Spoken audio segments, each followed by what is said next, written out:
In the 12th century, harvest workers in a small English village stopped in their tracks when they heard frantic crying coming from a deep earthen pit.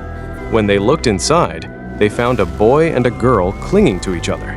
They wore strange clothing made of unknown materials, spoke a completely unrecognizable language, and their skin was entirely green.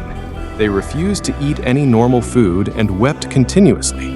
But when the girl finally learned to speak English years later, her explanation of where they came from would baffle historians for centuries.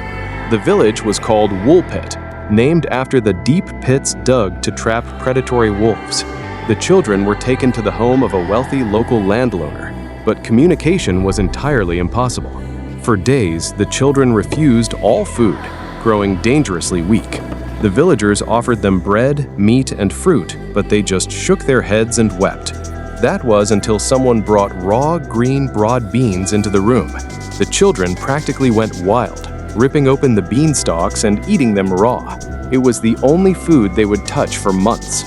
Tragically, the young boy grew sick and passed away, but his older sister survived, slowly adapting to her new world. As the months passed, the girl's skin gradually lost its green tint, and she finally learned to speak fluent English. The villagers immediately demanded to know where she came from. She claimed they came from a place called St. Martin's Land, an underground world where the sun never shone. She described it as a country of perpetual twilight, where everyone and everything was green. She explained that she and her brother were herding cattle when they heard a loud ringing sound like church bells.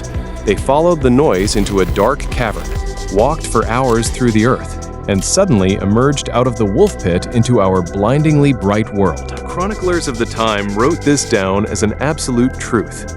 But modern historians have a much darker, realistic explanation for the green children. During the 12th century, a wave of Flemish immigrants fled to England, only to be persecuted and slaughtered. It's highly probable the children were Flemish orphans whose parents were killed nearby. Wandering lost in the woods, their unrecognizable language was simply Flemish, and their green skin?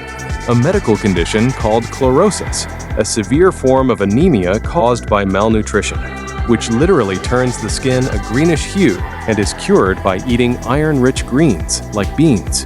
Whether they came from a subterranean world or a forgotten historical tragedy, the green children remain one of England's oldest and most haunting puzzles.